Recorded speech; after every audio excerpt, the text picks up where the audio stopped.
You're listening to The Globalist, first broadcast on the 12th of March 2026 on Monocle Radio. The Globalist, in association with UBS.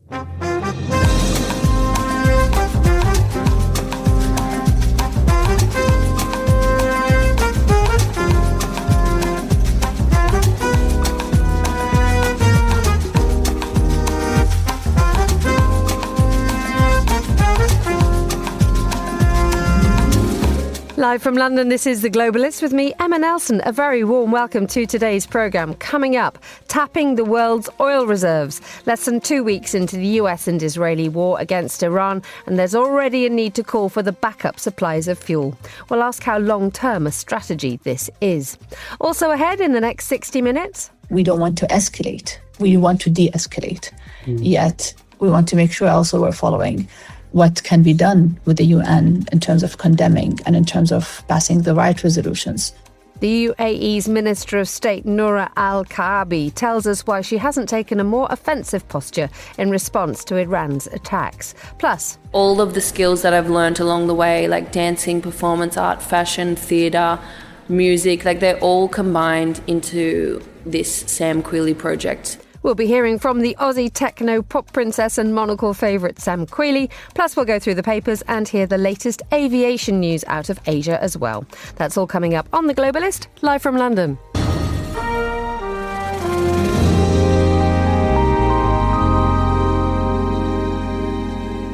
First, so a look at what else is happening in today's news. Chile's far-right new president, José Antonio Cast, has addressed thousands of supporters, vowing to restore the country by tackling crime and improving finances. South Africa has summoned the United States ambassador over what Pretoria has described as undiplomatic remarks. And music with English lyrics is beginning to lose its dominance in the charts, with the streaming giant Spotify finding songs in 16 languages featured in the global top 50 last year. Stay tuned to Monocle Radio throughout the day for more on those stories. But first, of the many consequences of the widening war across the Middle East, one of the most widespread and urgent has been the effect on the world's energy supplies. Oil tankers have been halted or have become targets in the Strait of Hormuz, as have refineries. Prices have shot up and investors spooked. Well, to try to mitigate all this, the International Energy Agency agreed yesterday to release the largest volume of emergency oil reserves in its history. But will it be enough to calm things down? And how long will this last? Well, I'm joined now by Monocle senior news editor Chris Chermak to tell us more. Good morning, Chris. Good morning, Emma. So we have oil prices have remained largely unchanged. Well, in fact, they've gone up. We now have the price of oil surpassing $100 a barrel again. That is the story, isn't it? You're talking there about a record release of strategic oil reserves coordinated by 32 countries around the world, and yet markets have moved in the exact opposite direction. They have actually moved up when it comes to oil. It does show you just how volatile this situation is. What we've seen overnight is that Iran has basically taken this announcement and said, well, if you're going to release reserves, we're going to make life even more difficult for you. 2 tankers have been struck in Iraqi waters overnight. And Iran itself has even sort of taunted President Donald Trump, saying, if you're going to do this, oil is going to rise to $200 per barrel because of the impact you've had on regional security, and regional security is what matters.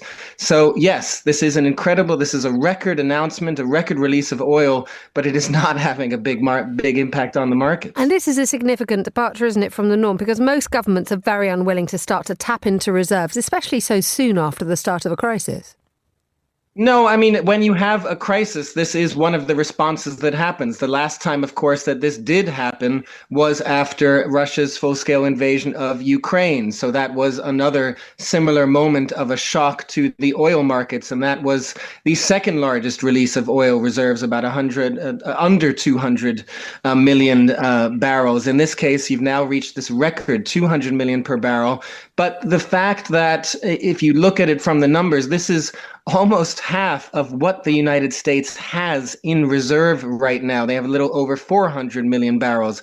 So it shows you how rare this is as a step, why countries don't want to do this regularly, because of the fact that they really don't have that much. And I think that's also points again in a way to markets, because markets want a long-term solution. They don't see this as something that is necessarily going to impact them, both because this oil takes a while to actually reach the market, about 120 days, so it does nothing for what's happening right now. And they know that this isn't going to last because the US does not have enough reserves to keep this going for a long period of time. Indeed, there is that sense, though, that there is international coordination happening here, because the IEA has what it was created in the aftermath of the 1973 oil crisis. There are 32 members, including the likes of Germany, Austria, Japan, US, Mexico, Australia. That sense, though, that people recognise the severity of this crisis and have decided that actually acting as one is the way forward.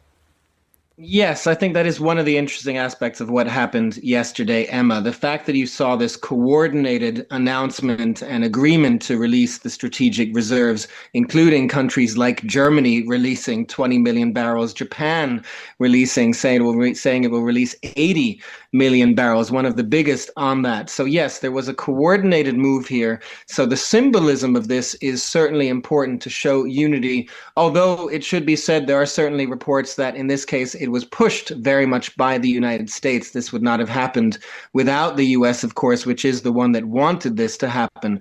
But yes, there's a symbolism here. It shows how concerned countries around the world are about the lack of regional stability in the Middle East and the impact that it is having on oil markets and therefore on energy prices back home. So lots of countries want to do something about it. Nonetheless, the question is, what can they really do short of actually stopping this war? Indeed, because there are two big things that are happening, aren't they, to like put a block on the supply of oil. First and foremost, we have Iran, Israel and the US have all struck oil and gas facilities. So there are going to be long-term consequences of the locations where the energy is actually produced or pulled together are going to be damaged. So there will be long-term consequences of that.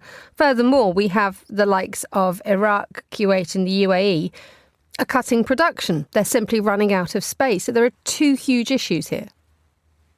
There are two huge issues, which again points to this fact that you have also, in a way, two separate things here, right? You have the short term and you have the long term.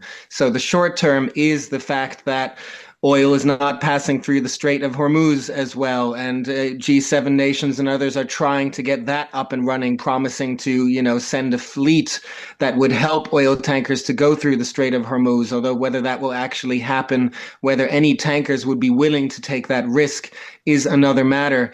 They're also obviously promising to stop Iran from, to strike its navy, to limit the stockpile of weapons it has so that it cannot disrupt shipping, cannot disrupt oil.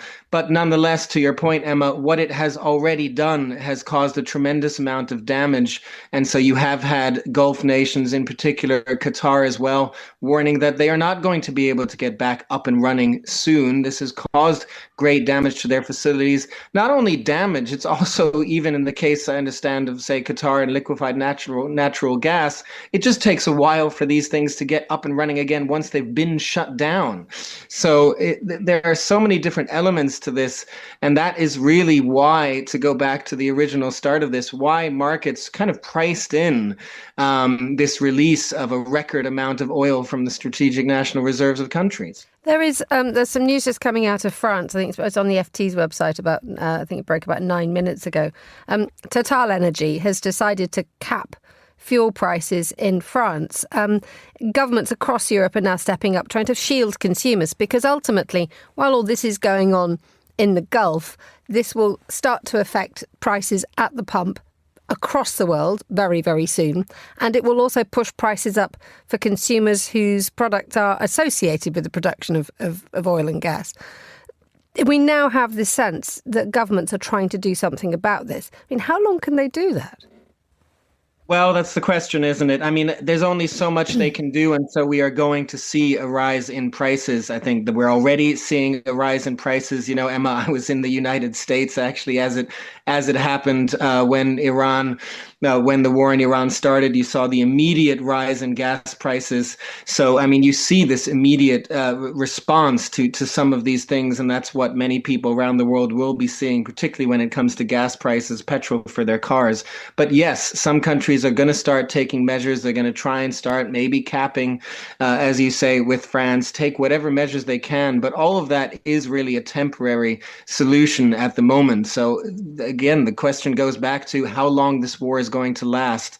That's going to be the key question for whether countries can last through this and sort of put some kind of patches on prices and the supply of oil for that matter, or whether they're going to have to actually just accept higher prices around the world. One of the most unstable elements of all this is Donald Trump himself, his decision to say that there's practically nothing left to bomb in Iran. We've won the war, yet this is not abating.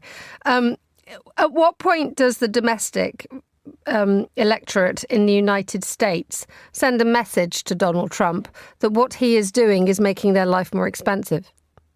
That's a very good question, Emma. It'll be interesting to see how that continues. Donald Trump himself spoke yesterday. He gave a sort of campaign-style rally. And as you say, his message was kind of trying to have it both ways, saying the war was over, but it's also not done yet, and we might as well finish the job now because we don't want to come back in 2 years' time. So we don't know exactly what that means, how far he wants to go. Obviously, the Iranian government, if you will, the supreme leader, the new one, Moshtaba Khamenei, as far as we know, is still alive. So he hasn't in that sense achieved that goal. So yes, the question then becomes for the US, how much are people in the United States going to react?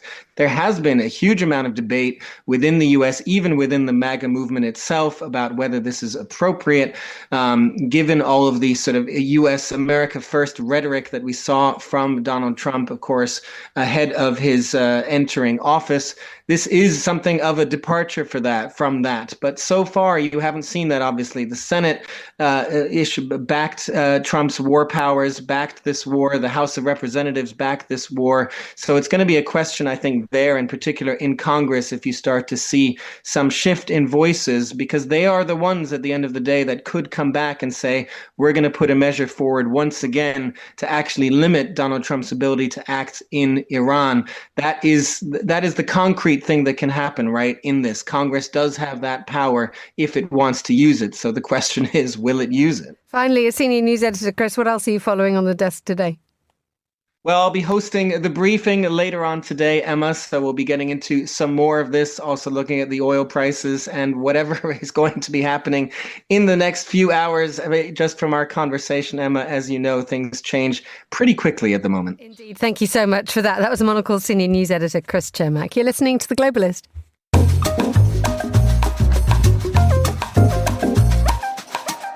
Now, there have been more than 2,000 Iranian missiles and drones launched across the region since the United States and Israel began their war with Iran, with the UAE absorbing a large share of the attacks. Yet Abu Dhabi insists that escalation isn't the answer.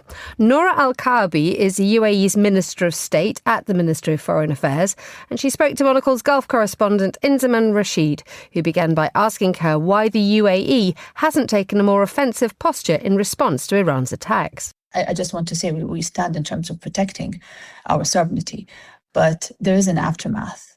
I mean, it's just a simple, history lesson. If we will go into war, it means that there will be, an effect that will just make it even worse. We don't want it to go worse. We don't want to escalate. We want to de-escalate. Yet we want to make sure also we're following what can be done with the UN in terms of condemning and in terms of passing the right resolutions for such blatant attacks. So I think you don't want to end up with another war next door. They're just literally next door. So the UAE is being very responsible. There are unprovoked attacks on the UAE, but the UAE stands unprovoked. President Trump has said that this war is coming to a close. It doesn't feel like that on the ground here, though, Your Excellency. Again, as you mentioned, we've had warnings on our phone today. We know that there has been drones and missiles targeted towards our civilian infrastructure. Once again, Dubai airport, and there's been injuries there. We know across the Gulf there has been other attacks. We know there's been 3 attacks on vessels out towards the Strait of Hormuz. So it doesn't really feel like that is the case. To you, is that the case, what Donald Trump is saying? Are we near the end? Well, again, Zamam, I can just focus on the situation here in the UAE and in the region. We're doing our best to make sure that there's no impact in business. There's no impact in our logistical pipeline. Yes, the situation in Hormuz is disrupted. This is what I can say. I can say that the UAE entities are always on top of it, monitoring the situation in real time. The broader point is that Iran actions have consequences, which is beyond the Gulf. Okay, beyond the Gulf. It's a global trade. It's everyone's concern. And I feel hopeful because the UAE as well, we got leaders and countries who are working with us and made hundreds of phone calls to our president, just, showing solidarity and condemning such attacks. So I think we have more of a strong group of countries that are affected and that are, keen for this to stop because it is affecting everyone. I'm currently just overlooking the entrance of the Strait of Hormuz. That's where I'm situated. And the suggestions, and please go into this just as much as you can within your remit, but there's suggestions that Iran has planted mines in the water. There's hundreds of ships backed up that can't get through. Vessels, including a UAE flagged carrier, have been struck by Iran. What are the UAE's concerns about the Strait of Hormuz, and what work is being done to get ships moving again? The Strait of, as I told you, Zamam, this is an area where it's handled by relevant UAE entities. And yes, the global supply chain is disrupted when it comes to the Strait of Hormuz. It depends in terms of how much each country or each nation, rely on it. For us in the UAE, we're doing our best to monitor the situation. Of course, the consequences are beyond, again, the Gulf.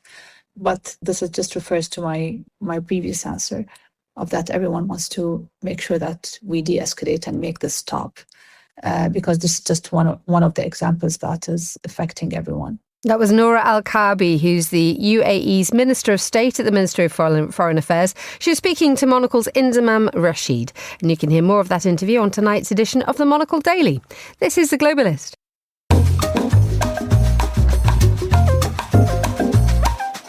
We turn our focus to some of the day's other news now, and Ukraine is running out of money to defend itself against the Russian invasion. So where can it secure its next tranche of funds? Relying on the US is no longer possible, for starters, and when it comes to the EU, it is not straightforward either. The bloc's leaders will meet next week in Brussels to try to convince the leaders of both Hungary and Slovakia to stick to a promise they made to approve a €90 billion loan. Well, I'm joined now in the studio by Nina Dos Santos, international broadcast correspondent and former CNN Europe editor. Good morning, Nina. Good to see you. Good morning, Emma. This €90 billion, it would provide, 2/3 of the amount that Ukraine needs to continue fighting Russia until the end of next year. Is that right? Yes, that's right. Well, originally at the end of last year, Ukraine said that it needed around about €65 billion per year over the next couple of years to stay financially solvent. There are concerns that this country could quite literally go broke, even possibly by the end of this very month if it doesn't get extra financial help. There has been some sort of reprieve coming from the International Monetary Fund. They've agreed just recently to lend Ukraine $8.1 billion. $1.5 billion of that has been dispersed straight away. So that, to a certain extent, keeps the wolf from the door just in the immediate. But the reality is that also in terms of sort of signalling to Russia that Ukraine will be able to continue as, a financially solvent country that can also defend itself, EU countries know very, very well that they need to stump up a good few tens of billions of euros at this upcoming EU summit to signal that that's the case and they're supporting Ukraine. Now, that would be reasonably straightforward were it not for the Hungarian and Slovakian leaders, Robert Fico and Viktor Orban. Yes, that's right. They're the problem children of the European Union's ability to get stuff done. the bêtes noires, and Brussels has been dealing with them for quite some time, so they're quite used to this. You'll remember there was a big hoo-ha at the end of last year when it turned out it wasn't actually these countries that were the impediment to giving Ukraine the money that it needs to stay afloat. It was actually Belgium, remember, at that time, because there was a lot of back and forth about whether or not the EU should be allowed to use frozen Russian funds inside a clearinghouse in Belgium for that money to be given to Ukraine to help it rebuild itself and continue to arm itself and defend itself. At the end of the day, they came out with one of those famous EU summit fudges where they agreed to lend Ukraine 90 billion euros that would be stumped up by all EU countries. And eventually they did manage to get Slovakia and Hungary on board with that. Now their objective this upcoming summit is to get Hungary and Slovakia to stick to the promise of coughing up cash to give Ukraine that 90 billion euros as a joint fund.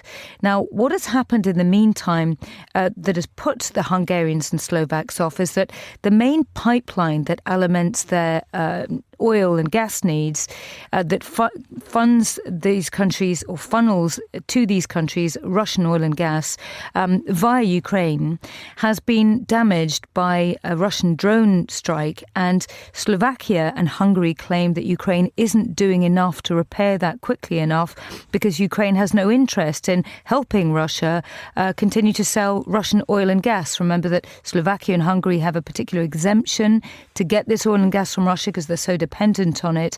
And so that is where the sticking point is. If these EU countries cannot get Hungary and Slovakia on board because they need unanimous support to cough up this 90 billion. It's believed that some of the Baltic countries, the Netherlands and the Nordics can at least dump up about 30-odd billion euros for the time being to keep Ukraine going. This focuses minds, doesn't it? Because with Donald Trump now looking almost exclusively at the Middle East, a lot of American military equipment now being deployed to the Middle East, and some are saying this is what Ukraine could have been receiving. Is this, again, and this is a question which we examine every time you're in the studio, does this now focus Europe's mind? I think it does, but also remember Ukraine as well is able to showcase its formidable drone technology. And what we've seen over the last 2 days is Ukraine sending delegations of drone experts over to Middle Eastern countries at their request to teach some of the Gulf states how to use that type of relatively cheap technology to defend themselves. So Ukraine has been able to put its the jewel in the crown of its wartime economy, its drone and unmanned warfare capability, front and centre stage of this particular conflict as well, to show the contribution that Ukraine has been making and its abilities to defend itself under, onslaught from a much bigger, well-armed neighbour.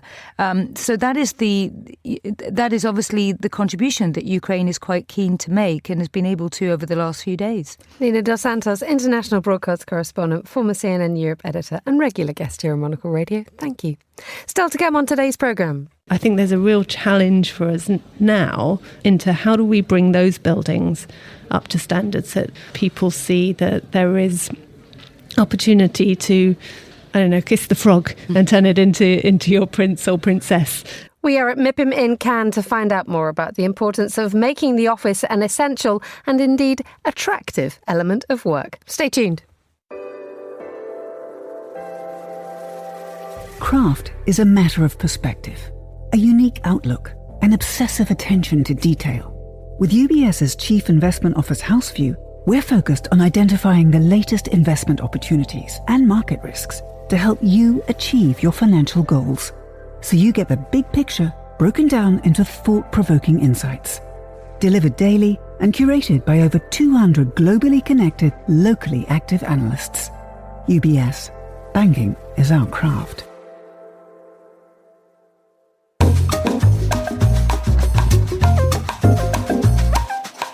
7:24 here in London. Looking at today's newspapers, I have Terry Stiasny, political journalist and author of Believable Lies, The Misfits Who Fought Churchill's Secret Propaganda War. Good morning, Terry. Good morning. Good to have you with us. What have you spotted? Well, let's start with Politico. And I know you have just been talking about Europe and summit and attitudes to Ukraine and elsewhere. But it's quite interesting they are reporting that Giorgia Meloni yesterday, speaking to the Italian parliament, has really shifted her view on the war in Iran and saying that she issued what they called her strongest rebuke of the war so far in these remarks, and saying that the interventions were outside the scope of international law. And it's sort of comparing this with the attitudes of other European leaders who, of course, people like Pedro Sanchez and Rob Jetten in the Netherlands and Macron, who have all been talking about their degrees of opposition to the war. And I think Giorgia Meloni is now falling into the camp of one of those leaders who was initially more favourable and gave the US a bit more backing, and is now slightly trying to sort of walk away from that as the conflict is going on and as we're seeing more impacts hitting Europe. Now, why is this? Because she is famously known as the person who they will place next to Trump at difficult dinners.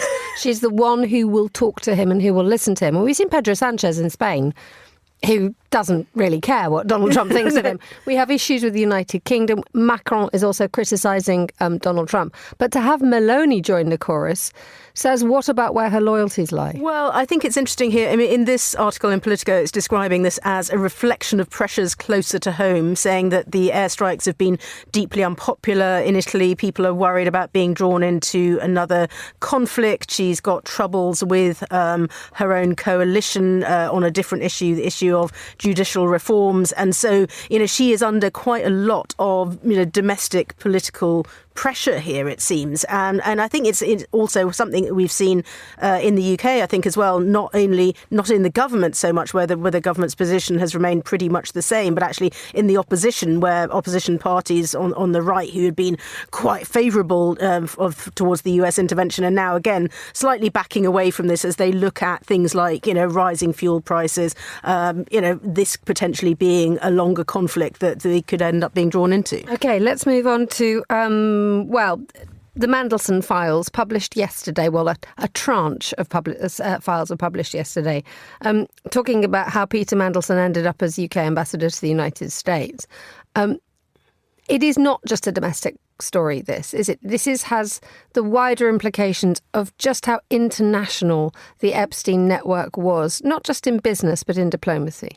Yes, and I think also, we've just been talking about how people dealt with Trump. And one of the interesting things that came out about in these files was the sense of urgency that there was within Downing Street in the British government that we have to get a new ambassador into Washington who can deal with Donald Trump. And so as a result of that, they ended up basically, as far as you can see, overriding a lot of the risks that Keir Starmer was warned about. He was warned in terms about reputational risk in hiring Peter Mandelson because of his ongoing relationship with Jeffrey Epstein. It shows that they knew that the two had still been in touch after Jeffrey Epstein was convicted, that, this relationship was still close. And yet people within Downing Street still decided that this was a risk worth taking, which I find, really surprising, particularly given that Keir Starmer is normally seen as being such a cautious person, not someone who takes those kind of risks. But yet, in the case of Mandelson, he was prepared to do that. Indeed, and we have the National Security Advisor, Jonathan Powell, always a very, very cool head here, saying that he had raised concerns about the reputational risk of Mandelson's appointment, saying it had been weirdly rushed. And the general consensus was that, and I'm quoting here, the view is Peter is always a disaster and we always end up firing him. That is not to be doubted, but I wonder whether the context of Mandelson's appointment needs to be looked at, that Trump is a difficult character. And if there is any British, sort of soothing voice, it can come from Peter Mandelson. And one wonders whether the United Kingdom's government said, OK, we will hold our nose if it means that we can maintain the relations with White House. I think that, yes, this is part of the information that we haven't yet seen. And there are more files and WhatsApp messages and other information, emails and so forth that are still due to be released. But I think you get that sense, if you look at the timing of it, all of this is going on in December 2024, and you think they obviously want somebody in place for the inauguration. They want to have someone there. They don't want the woman who was in post in Washington to stay on. And so they are prepared to cut corners, and they were prepared to take this risk. And now that is something that has sort of rebounded. Let's talk about Noma. Rene Redzepi has finally resigned after sort of a good few days of allegations that he was a terrible, terrible bully at Noma. He's now resigned. He's issued a video online. What does this say about the way that kitchens still work in the world? Yes, I think we probably thought that a lot of this had changed. I mean, we're all familiar with it, whether it's the Bear, whether it's other famous chefs, with the people yelling and shouting. And in this case, Rene Redzepi was, accused of punching employees in the face and jabbing them and slamming them against walls. And I think people had thought that maybe fine dining industry had got past that, had sort of thought, well, no, you're not going to get the best out of your team if you shout at them and threaten them. And Rene Redzepi says he's now sort of had anger management classes and done some things to try and change and to try and do things differently. But I think it's that incredible level of perfectionism. And I think sometimes that kind of spills over into, you haven't chopped this tiny little leaf absolutely perfectly. You haven't done, the level of putting a blossom on top of the piece of fish with your tweezers absolutely right. It's so precise. And I think that if you're working to that level of precision, it's not to justify it, it's not to say it's fine, but that does seem to be what sets people off. And, you're under huge pressure in this very pressurized environment. But, I mean, looking at these reports about, so this has all come out as Noma was about to start an LA residency for 4 months, a pop-up. This is not your average pop-up. This is $1,500 a ticket pop-up. And despite these stories, the residency sold out in 3 minutes. So 4 months sold out in 3 minutes. So it's still not going to get a table anytime soon. Redzepi trained his success as well. Terry Stiasny, political journalist and author of Believable Lies, The Misfits Who Fought Churchill's Secret Propaganda War. Thank you as ever for joining me in the studio.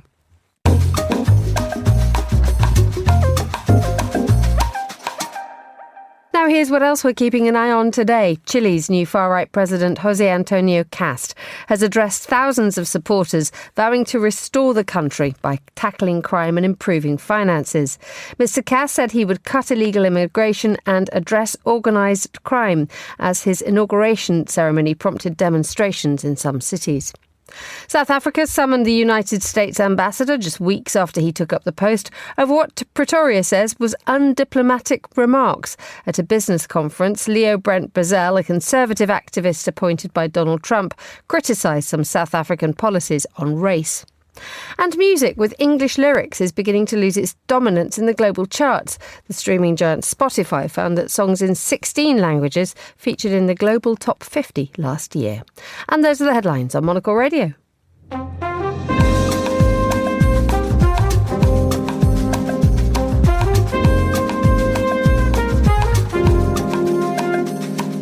Now, what does exactly make a great office? As demand for workspace in our cities increases once again, designing places that prioritises sustainability, quality of life and innovation has never been more important. Well, this was a key discussion point at this week's Mipim, the world's largest urban festival, which is taking place in Cannes in France.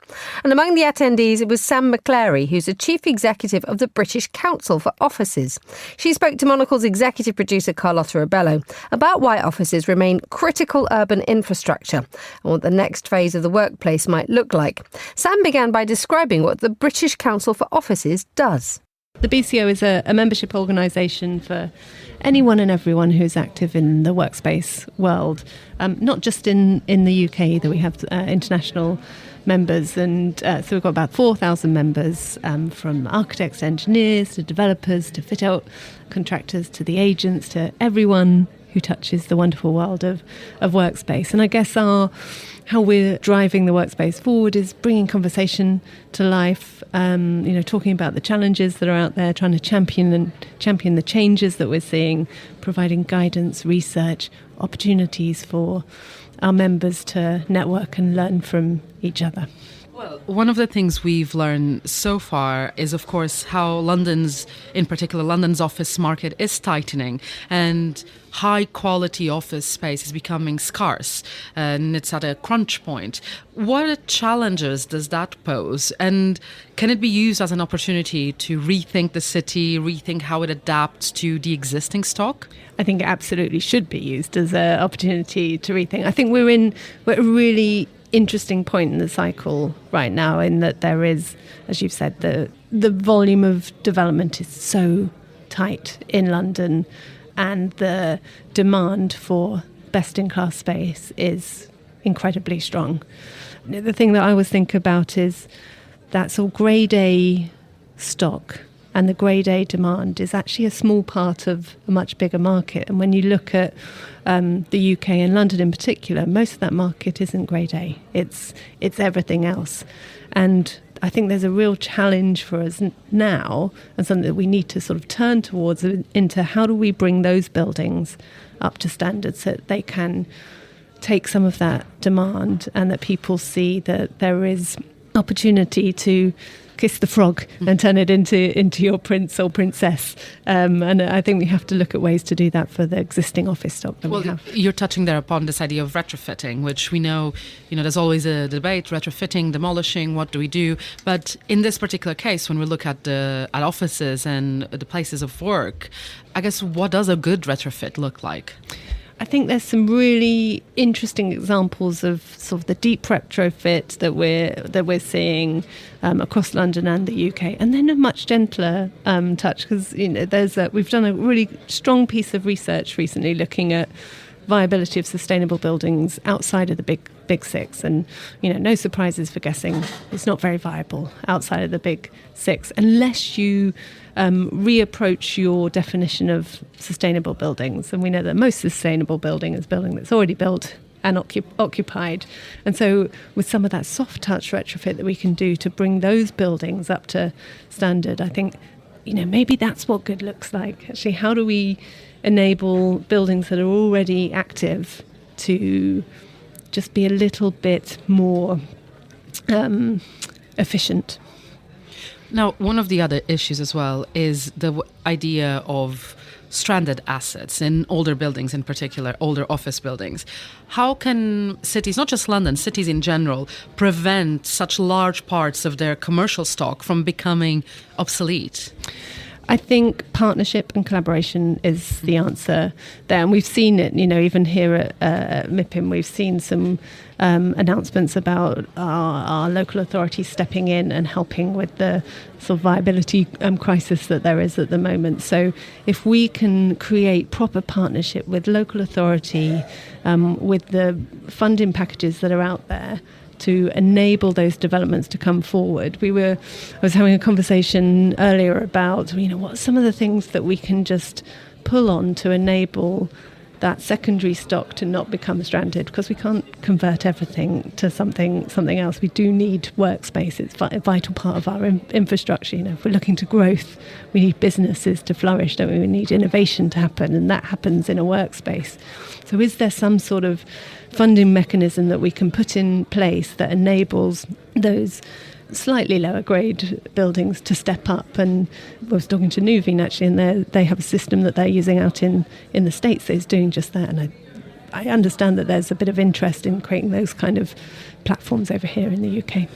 When I was reading ahead of our interview, a bit of things you've said in interviews before and a bit of the work that you do, I think I came across this idea that you've described the office as a form of national infrastructure. And it really stuck out to me because it's quite fascinating. Tell me a bit more about that.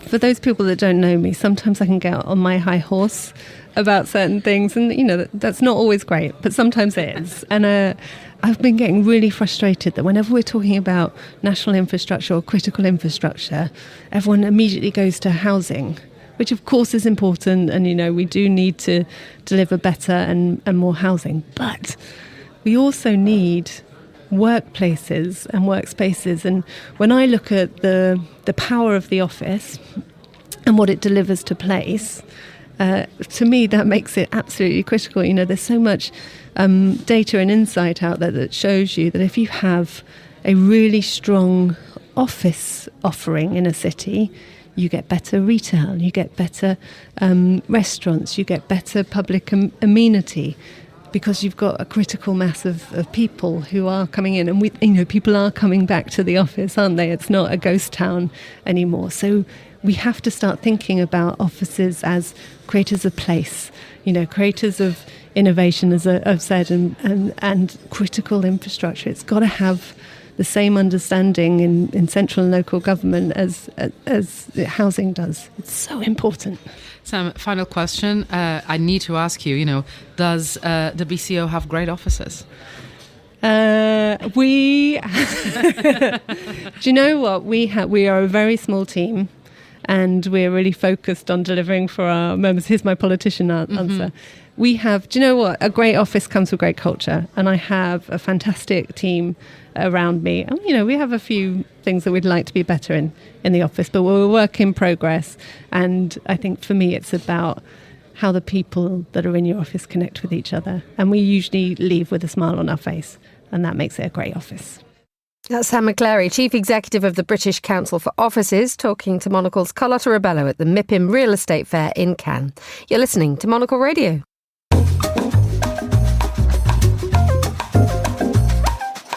14:40 in Phnom Penh, which is where we head now for a roundup of aviation news. And for that, we are joined from Cambodia by Matt Driscoll, editor of Asian Aviation magazine. Good afternoon, Matt. Good afternoon, good morning to London. I hope everybody's doing okay. We are doing very well. Thank you indeed for asking. Let us just have a broad overview of what is happening to the Asian aviation industry as a knock-on effect of everything that is happening in the Gulf, given just how much the Middle East is seen as a sort of a connecting hub globally, but especially to where you are. Well, it's, short answer, it's a big mess, actually, even for Asian airlines. I'm looking right now on one of my computer screens. I've got flight radar up, looking at the big hole, the empty hole that is the Middle East, with Qatar shut down, Bahrain shut down. Dubai, there's a lot of traffic kind of circling around there.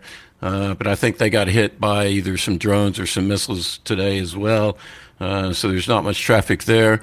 And what I'm seeing here in Asia is every airline, Singapore Air, Cathay Pacific, you name it, they're all increasing fuel charges because the price of oil, of course, I think today even it was up over $100 a barrel the other day.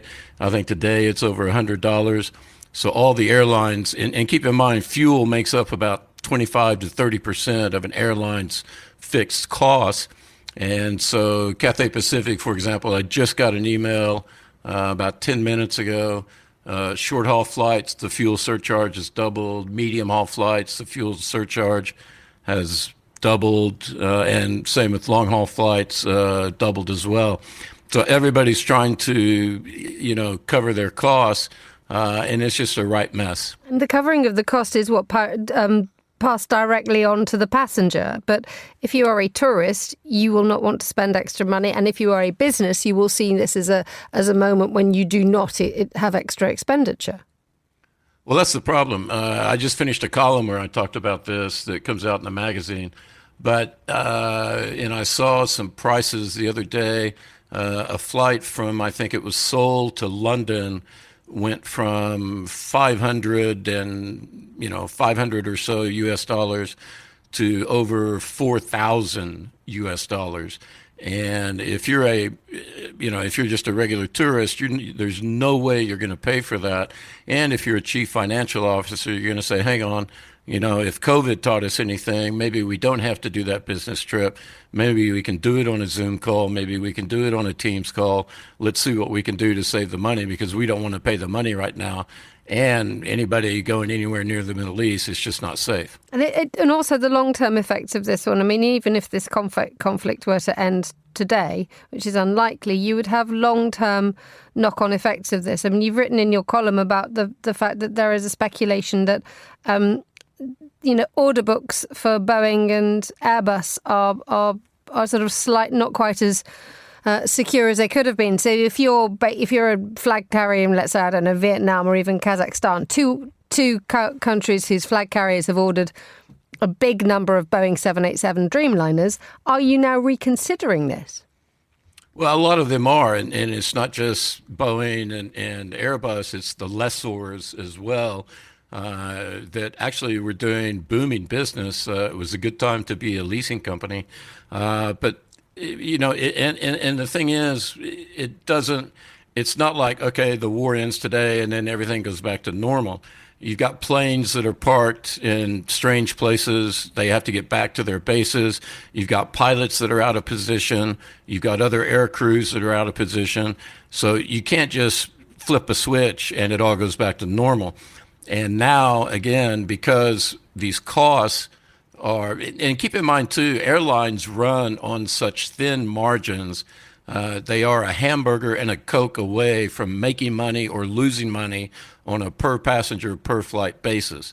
So the margins are incredibly thin.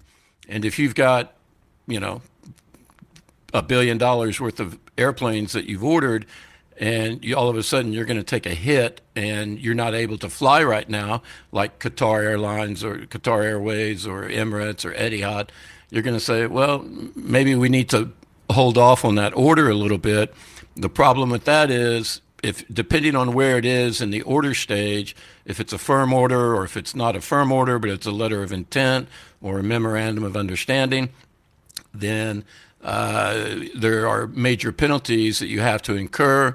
But as I wrote in the column, you have the magical get out of jail free card called force majeure that, you know, hey, a war started and, you know, we've got to rethink what we're going to do.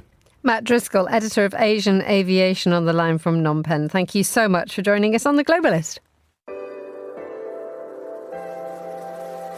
IQ, EQ, and AI.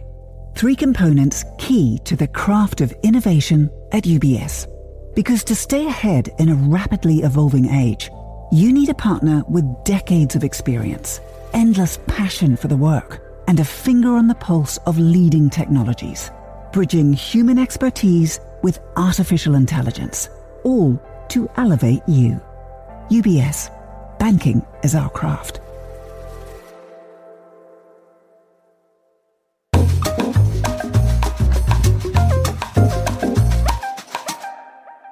Now to our favourite Aussie techno-pop princess. Sam Quealy is known for her delicious mix of synthy electro and nostalgic disco, not to mention some rather impressive high kicks on stage. They have made an extreme impression on Monocle Radio's Fernanda Augusta Pacheco, who sat down with Sam to talk to her about her new album, Jawbreaker, and more.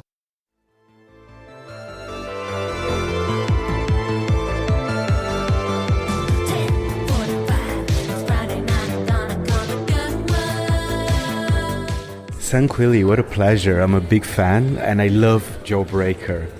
My first question to you, how would you compare Jawbreaker with Blonde Venus? Because I can hear more of your voice in Jawbreaker. I do see the difference, although I love Blonde Venus as well. Yeah, I think like the first album was me really experimenting, and it was very club Eurodance type of record. And exactly like what you said in Jawbreaker, I wanted to really use a more sincere side of my voice, experiment with singing lower, with no auto-tune, have more disco influences. Yeah, it's kind of just like a step up, I feel, from the first one, but the same as you, I love the first one so much. They're both like amazing in their own ways, so... They are a good match. Yeah, they're a good match. But there's something quite even vulnerable in some of the tracks. I love Lasso. I think it's so nostalgic and there's a certain romance to it as well. It's one of my favorite songs as well. What do you think of Love Lasso? Yeah, this one is definitely more vulnerable and sincere. Like you said, it's about like a toxic love that you keep going back to. And also the chorus is very like haunting in a way. So yeah, I love this track too, but I love them all. It's so hard to pick a favorite.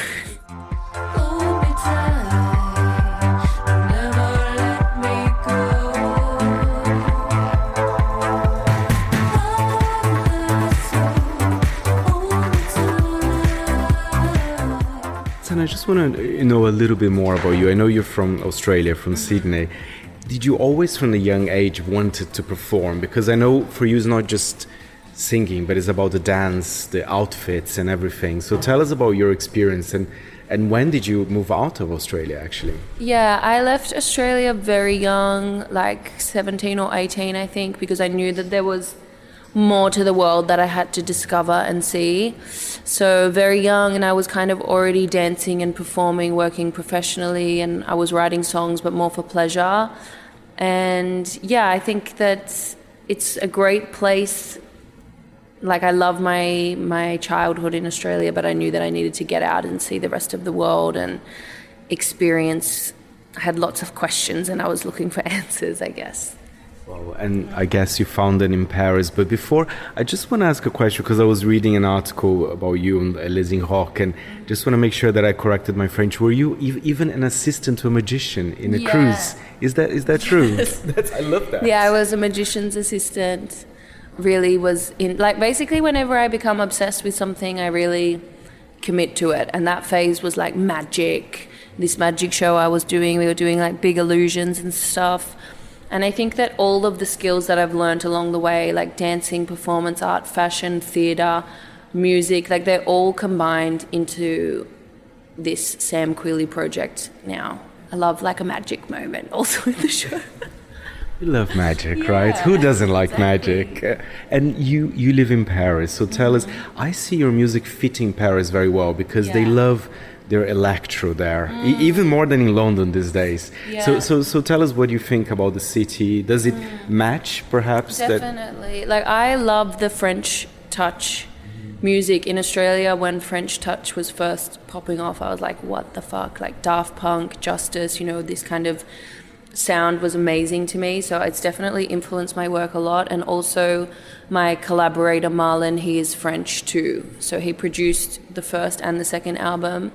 And I think that the combination of having this like Parisian Australian combination along with like all the other places that I've been in the world, like Hong Kong, the Philippines, it's just like a very interesting combination of inspirations and sounds, basically. And it's Marlon from La Femme as well, which I know you also worked with them before as well, as a singer as well. Yeah, exactly. So that was really great working with him. It's very organic to work together. So this is like the best way to make art, is when it's just flowing naturally. It's not forced.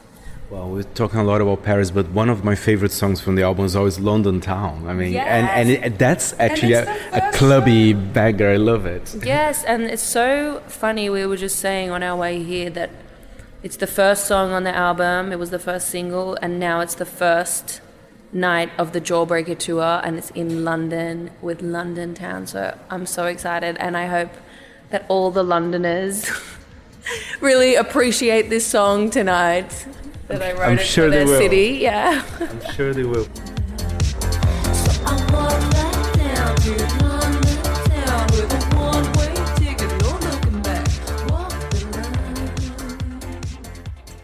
That's Sam Quealy there talking to Fernanda Augusta Pacheco. You can listen to the full interview and others on the Monocle Weekly. You're listening, though, to The Globalist.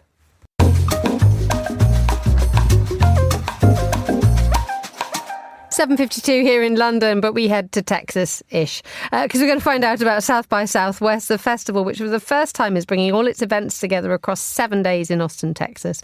Joining me now in the studio, Karen Krasanovic, film critic, regular Monocle Radio contributor, to sort of unpick the enormous event for us. A very good morning to you, Karen. How are we? I'm good. Yeah, South by. Whoa, they'd call it South by. Oh, right, cool. Sorry. That's okay. I got it wrong already. We're only 30 seconds into the item and I've already failed. No, you're correct. Rescue us, Karen. The SXSY, try and say that first time in the morning, is more than a film festival, because, you know, when I go to Cannes and Venice and others, this is a kind of convergence where you get tech, you get economics, you get politics, you get music, conferences, journalism. Everything is sort of thrown together in this one time span. And, it's a lot to take on board. And because I specialize in film, I focus on the film part, but there's just so much going on. Your head will spin. Indeed. I think we were talking before we came on air here.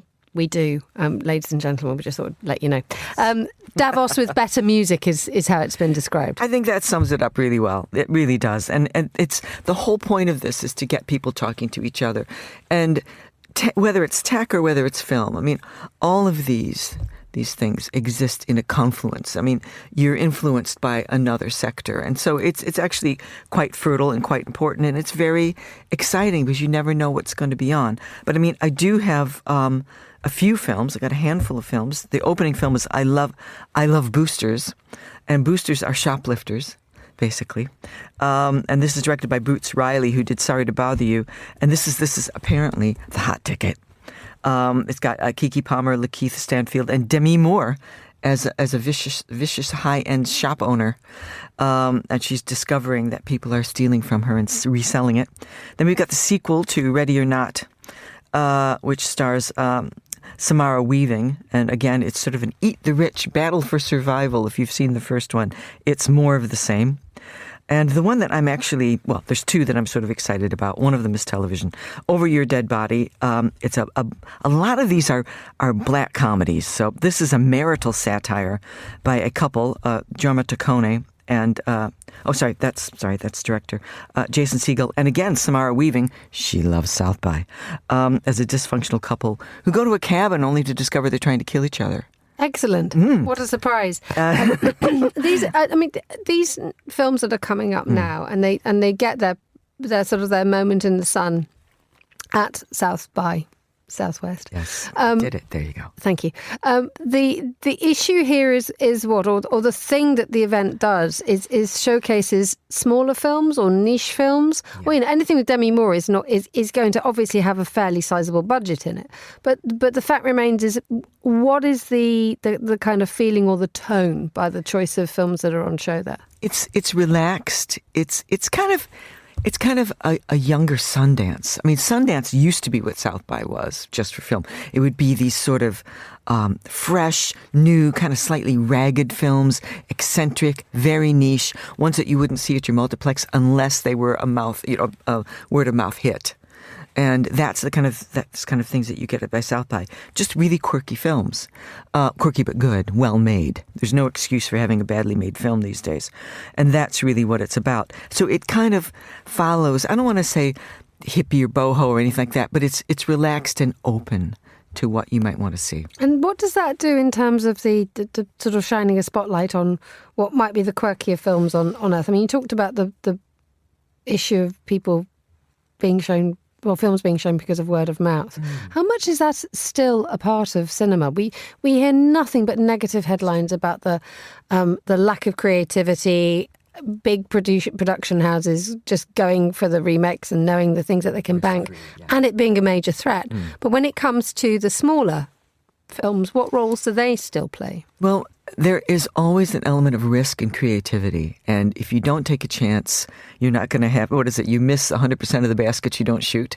So it's taking a risk that these films are going to find an audience that's going to set them alight. It's going to expand our minds. It's going to take us away from films that we know and stories that we know and show us different stories. And maybe that will change our minds about how we live our lives. I mean, that's a broad statement, but that's really the kind of thing you get. For example, if you go to a festival, you will hear, oh, this is the film to see, that's the film to see. But very rarely are the films that are mooted to be the ones to see, the ones that actually are the ones that make you excited. It's usually the quieter films. It's the film that a friend of yours will have seen and say, you've got to see this.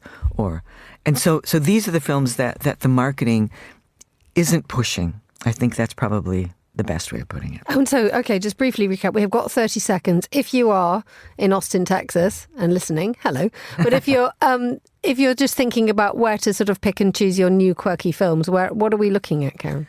I would just say grab a ticket to virtually anything, because it's going to be difficult to get a ticket to the hot tickets.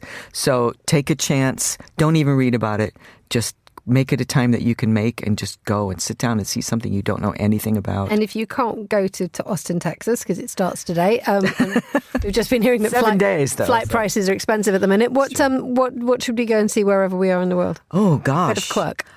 Quirk. Well, you can also hold out for London South by, which is in June. So you can start reading up about the virtual lineup that's coming up there. Excellent. Our homework has been issued. Karen Krasanovic, film critic and regular Monocle Radio contributor, thank you for joining me in the studio. And that's all the time we have for today's programme. The warmest of thanks to the producers Angelica Jobson, Anita Riotta and Chris Chermak. Our researcher was Annalise Maynard and our studio manager was Elliot Greenfield, with editing assistance by Lily Austin and by Christy O'Grady. After the headlines, more music on the way. The briefing's live at midday here in London. The Globalist is back at the same time tomorrow. I hope you can join me for that if you can. But for now, from me, Emma Nelson, goodbye. Thanks for listening.